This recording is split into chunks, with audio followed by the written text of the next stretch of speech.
I wanted to talk to you about Inês Bettencourt and her journey. It's been quite a journey for Inês.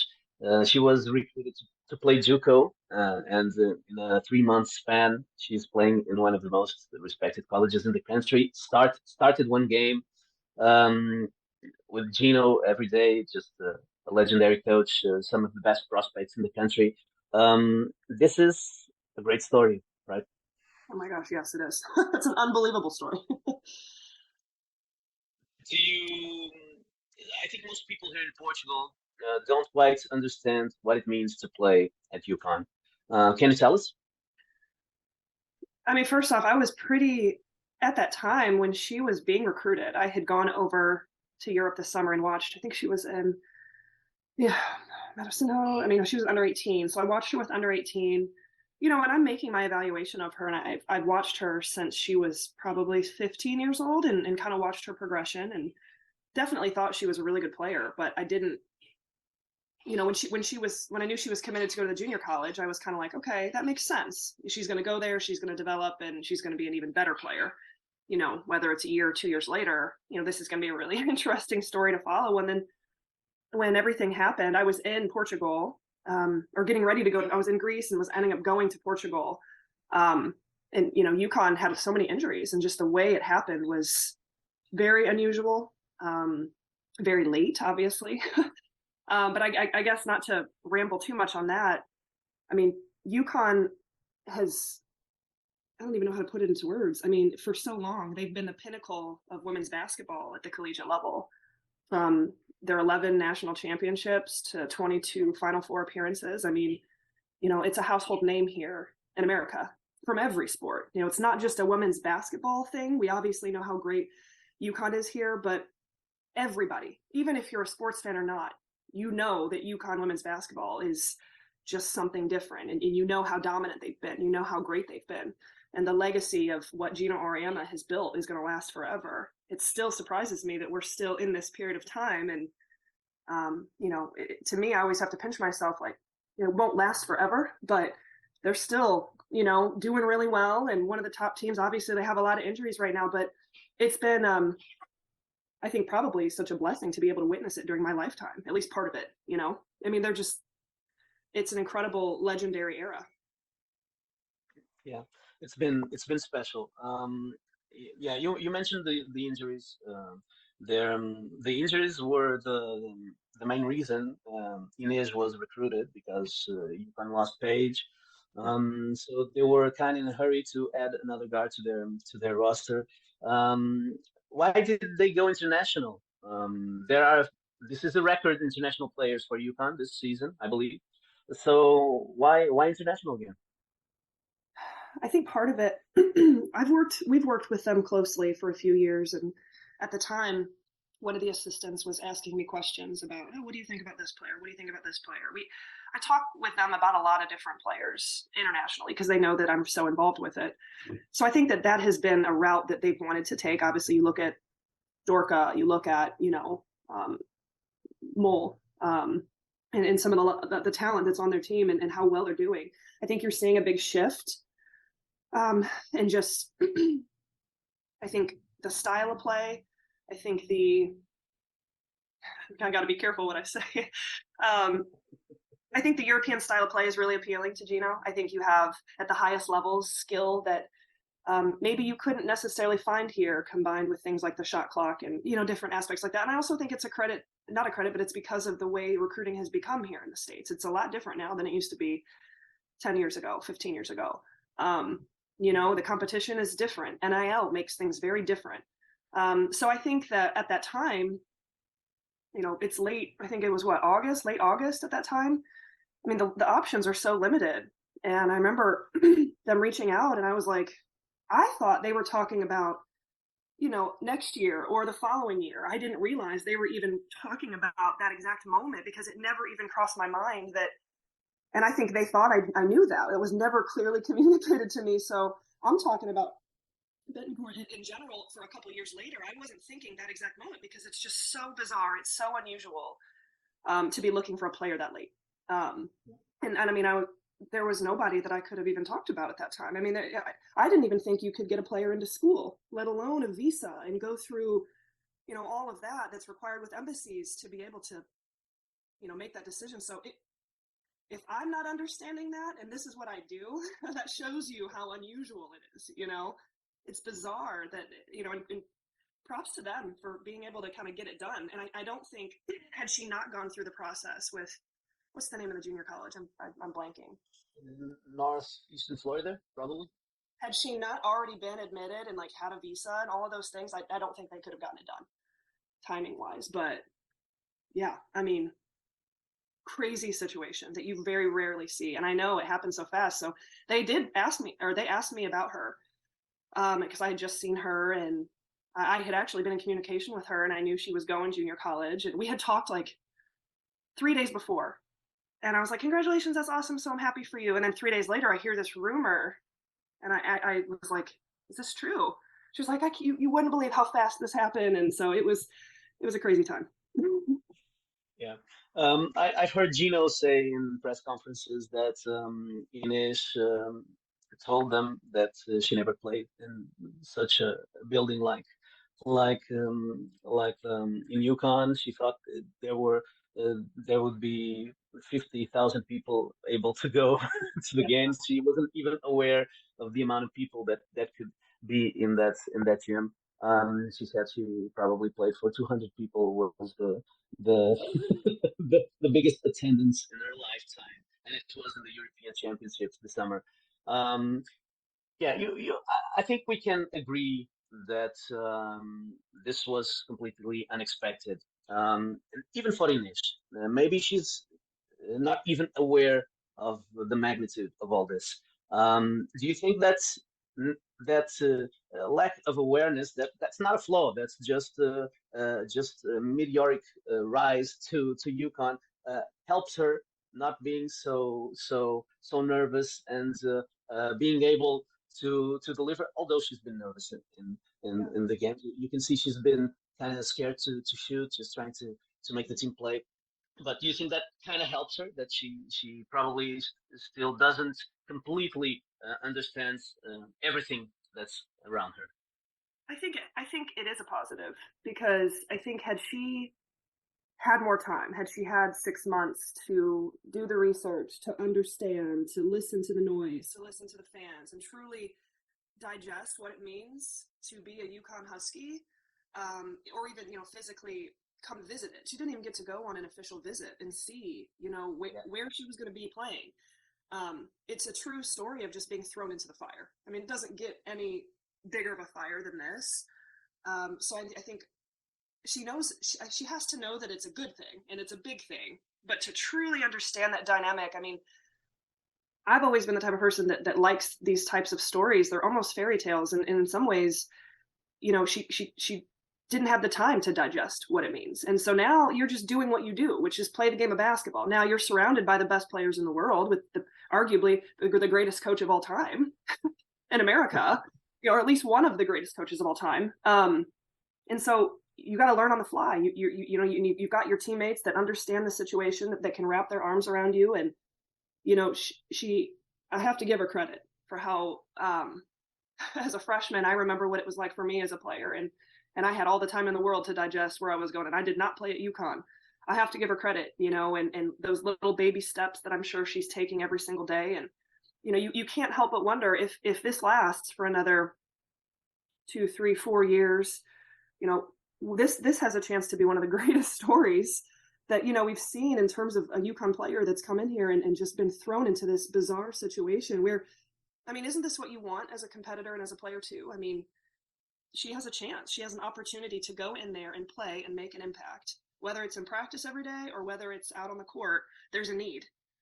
She's going halfway around the world, and to not play the game that you love, that's not the case here. She has to play. She has to show up every day and be developed and be coached by the best. And she has the best resources around her. I mean, she's only going to improve, and it's only going to take a positive toll on her. And it's just going to be so fascinating to watch that over time.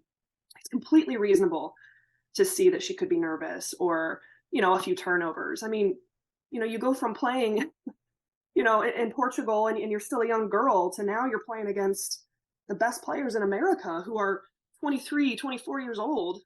Of course, it's going to take time, but I have to give her credit. Not a lot of people, I think, could do what she's been able to do this early on. Yeah, I agree. I agree. Let's look at Geno's point of view. He's probably one of the best coaches of all time. He said arguably the best coach of all time.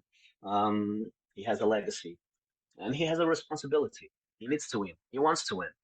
Um, Getting a kid that probably needs development to play at this level and still being able to make decisions that are required for the team to win and try not to put too much pressure on this kid that needs development and needs tolerance because he's gonna make mistakes. Is this also a learning experience for Geno? Yes. I mean, how could it not be? I think, we hear in press conferences and him talking all the time about, how kids are changed, and he'll make jokes about stuff. And, but I think at the end of the day, he's a relationship developer.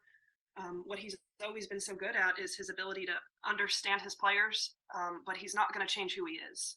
I mean, he might evolve a little bit, but he's gonna demand excellence one way or another. But each kid, you have to pull that out of them in a different way. What she responds to might be completely different than what Paige Becker's response to.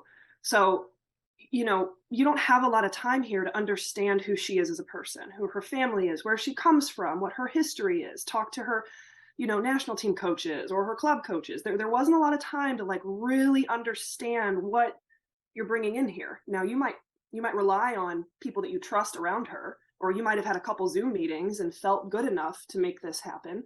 We know she's a good kid, but you miss the entire recruiting process to really understand who this person is and understand Portuguese basketball. Yeah. Now, clearly, we know there's a lot of talent there right now. We know that there's a rich history, but I think that it's probably been a journey, just really understanding her, understanding what does it mean to play Portuguese basketball. What is her knowledge of the game compared to what is a kid from Croatia's knowledge of the game? Where does that fall, and how do you coach that? How do you bring out the best in her? So yeah, I do think it's probably a challenge, and it's a unique challenge though, and I think that that's what makes Geno great though, is because he really thrives on these type of challenges that better him as a coach and as a person, truthfully. Yeah, yeah. He's been saying that it's a baptism of fire for Inês, completely taking out the pressure from her. So I think we can see that he's very understanding that she's in a peculiar situation. You said it yourself. Portugal. There are quite few Portuguese players in college basketball. In the US. Do you think having a Portuguese player in UConn will make US college coaches look differently for Portuguese basketball? Yeah, yeah. I mean, it already. I think a lot of the ones who really know, and I work with them a lot, already have an idea. That, and I think you have. Obviously the great Tisha Penicheiro. I mean, I think Portuguese basketball has a lure to it in general. It's not like, no offense to Slovakia, but it's that is a non-thought. Like people, I help girls in Slovakia all the time, and coaches are like, they don't understand. When I talk about Portugal, and when they see a Portuguese player at UConn, I think it resonates enough with them, and they know, the ones who go over there and watch the European Championships, and they're watching a lot of different competitions. They see the potential, and they see a lot of these players that are even the ones now, under 16. That group's really talented. They want to recruit them. They want to understand them. They want to really dive into that country more. And I hear it, from those coaches who know. Now, a lot of coaches don't understand international recruiting a lot, but some do. And it's becoming more and more prevalent here every single year.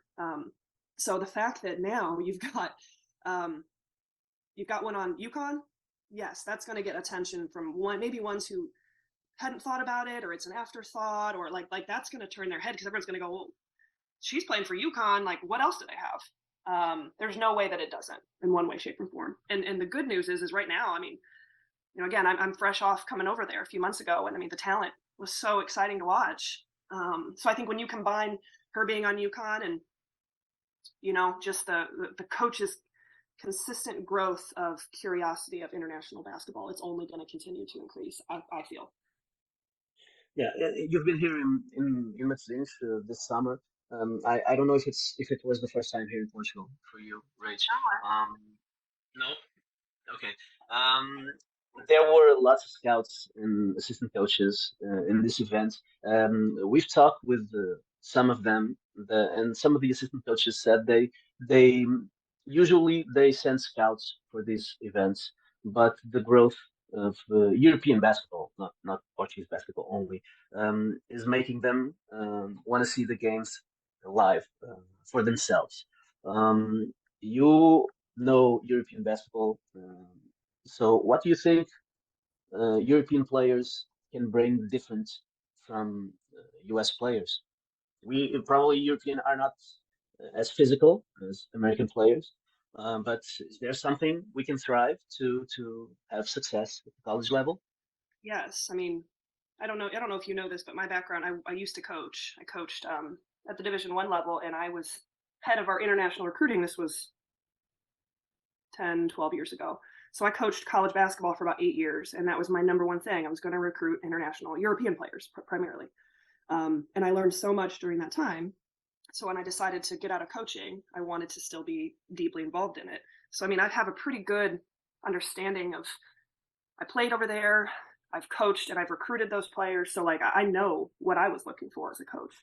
I think what is most appealing is, first off, at the highest level, you have a level of skill of a player who, you know, maybe you couldn't find here in the States. I think there's a maturity aspect that's different than American players, that I've noticed, especially. Not all the time, but just an overall maturity of a person that I think is appealing. From a basketball standpoint, just the style, the European style of play. I know that's really vague, but the spacing, the understanding of cutting off the basketball, the movement, the sharing of the basketball, like it is very different than what is taught here at our grassroots level. So that is really appealing. Just everyone says European style of play. Well, what does that mean? For me, it's quick decision making. In America, at the high school levels, we don't have a shot clock. So it's slower, and then they go to college and they've got to make decisions faster because of the shot clock. That's a big one, is the shot clock and the quicker decision making. Like their minds, a lot, especially guards, I've found, their minds just. I love European guards. Their decision making, their ability to play off the pick and roll, is just so much more advanced than here in the States. And I also think, we can talk about UConn. We can talk about South Florida. They have a ton of international players. Ohio State, they do a lot of that. There are a bunch of schools, but a school like a mid-major or a lower Division 1 school, which is what I was at. I was at Ball State. I was at Eastern Illinois. I did it because I could go over there and recruit a player that if she were here in the States, I would not have a chance at, because the competition would be so big. If you took my very first player I ever coached, who was from Slovakia, and you put her on a team in Chicago, a top club in Chicago, I would have never had a chance on her. But because I did the work and I went over there and I studied and I met her family and we built a really organic relationship, it was mutually great because she got to have an experience of her lifetime and I got to recruit a player that, honestly was a lot better than what I could have, ever gotten here in America. So it was, I think for that level, kind of those lower Division 1 programs, Division 2, NAIA, we could talk about all the levels. You can go over there and the competition's not as steep. There's not as many people recruiting them. So there's a lot of reasons, I think, but those are the biggest ones to me that I feel are, why you're seeing more coaches do that.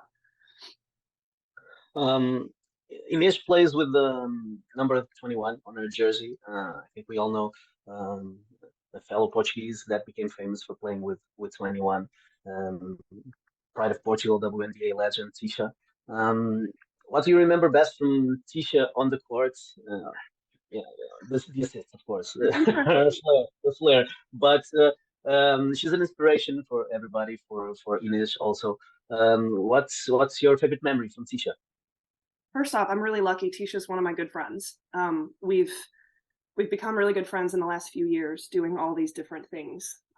But I mean, I didn't know her when she was playing, but I think for me, I mean, when you just pull up some of her highlight reels on YouTube and watch some of her passing, I mean, she was just like an absolute pure magician to watch. I mean, absolutely just gave you chills on your arms to, to watch her do the things that she just had a swagger about her that was so different. And I remember watching her as a younger girl when she was in the WNBA and just being like, who is this? I had never seen a player walk like that and carry themselves like that and have so much.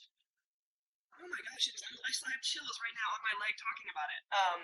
So I don't think it's a specific memory, but I will say, um, we became friends. I started really becoming vocal in the WNBA, like analyst community. I think you know that I work really hard in that area, and we had become connected that way. And I collect jerseys, and we had kind of started talking or whatever. And I was like, Tisha, do you have any extra Tisha Panachero jerseys? Like, let me get one. Can I buy one somewhere? Like, do you have a jersey? She sends me a game worn Washington, or what was it? Sacramento jersey. And it was the coolest gift I ever could have gotten. And I have it she wore it in a game and gave it to me. And it was just so cool. And then we have become really, really good friends ever since. Like, she just has the biggest heart. She's willing to help me in anything I ask when it comes to the future generations. She's always giving. She's always working. She knows it's bigger than her. She wants to grow the game. She does things the right way. I mean, there could not be a better role model, in my opinion. It doesn't get better than that. So good for her for wearing that number, because she picked a really good role model. That's a big responsibility for Inês. You're an analyst, and for this final question, I'd like to ask you if in a few months and maybe a couple of years, you'll have a chance to write about Inês. What would you like the story to be about? It's a good question. I think you got to talk about just her background, and I think you got to paint the picture for everybody, not just people from home, but for people in the States, of who is this person? What is Portugal? What was her state of mind as a child growing up, falling in love with this game? And just kind of how did she get to where she is today? I mean, that's the story, and everything from growing up and falling in love with Tisha, or maybe she saw Tisha the first time. I mean, that's what I would want to know. How did she first get a basketball in her hands, to everything to where now she's found herself at UConn in this bizarre situation? I think just her journey. I mean, it sounds cliche, but that's got to be an unbelievable story. And I don't know much of it, but that's what I would want to know.